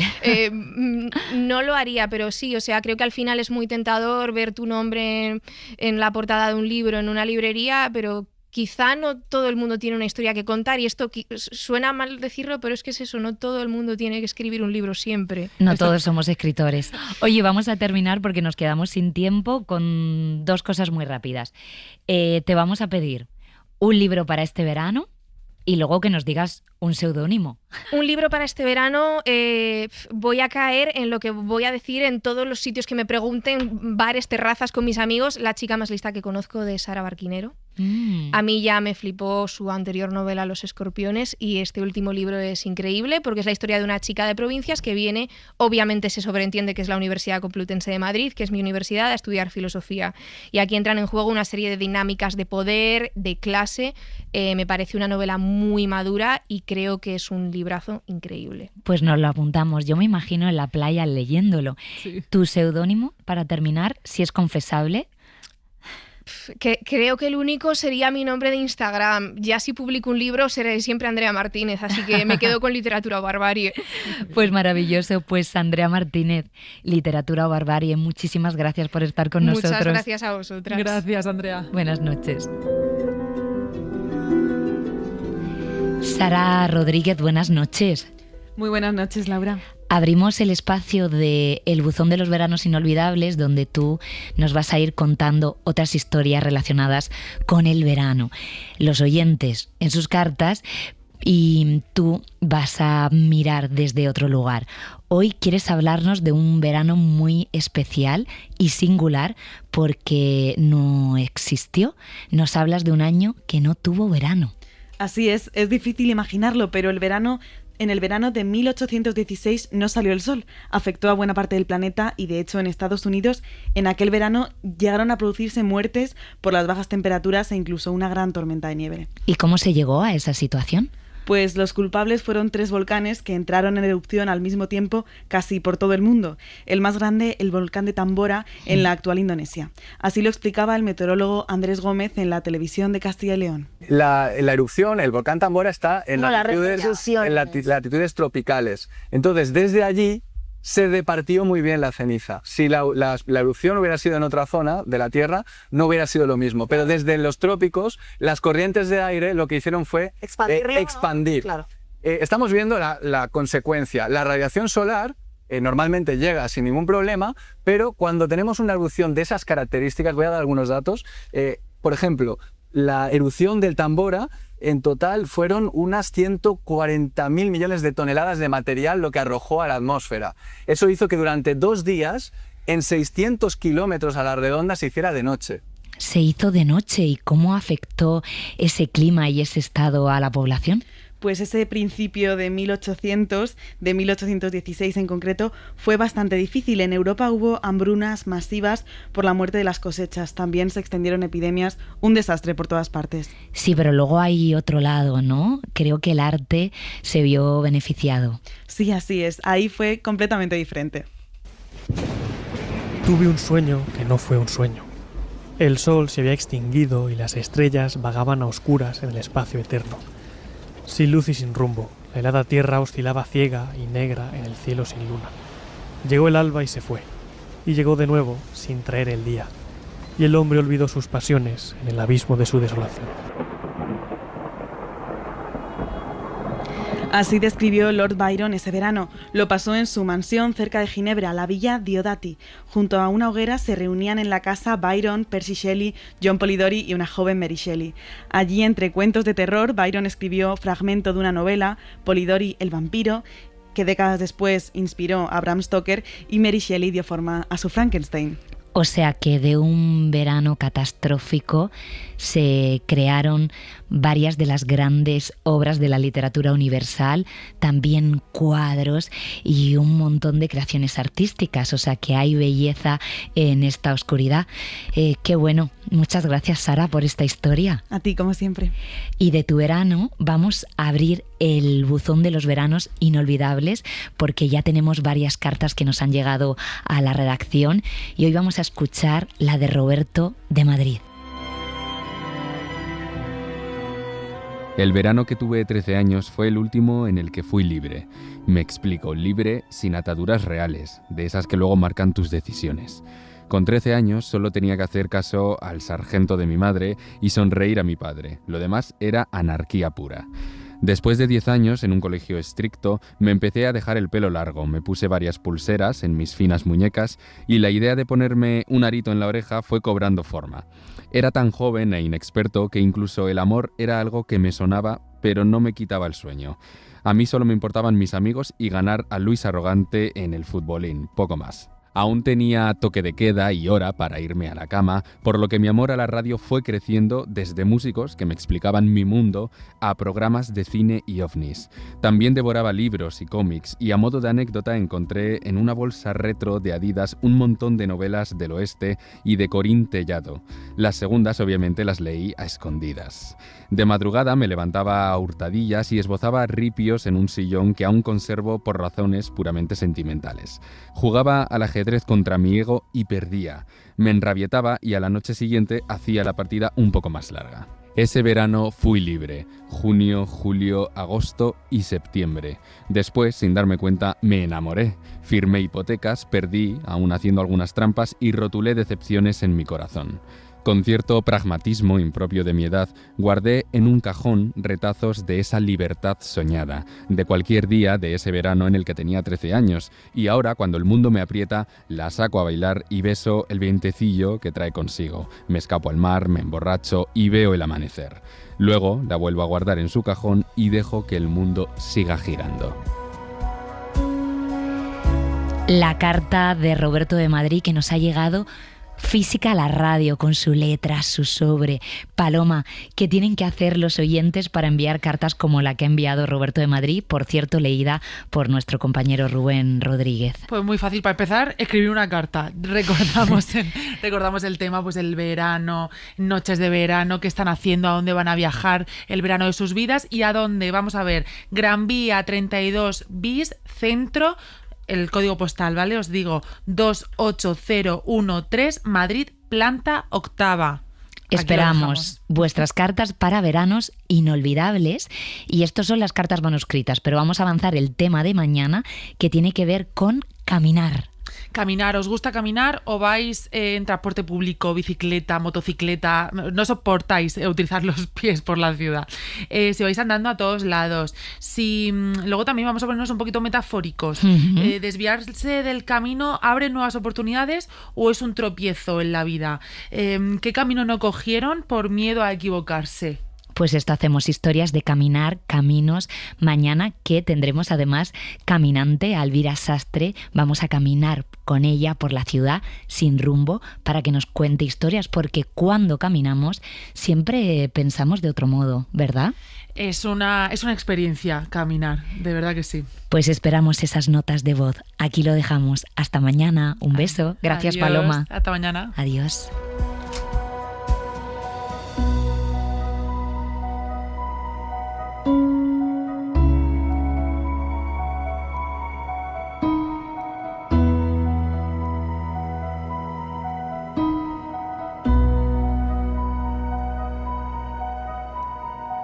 Para no perderte ningún episodio, síguenos en la aplicación o la web de la SER, Podium Podcast o tu plataforma de audio favorita.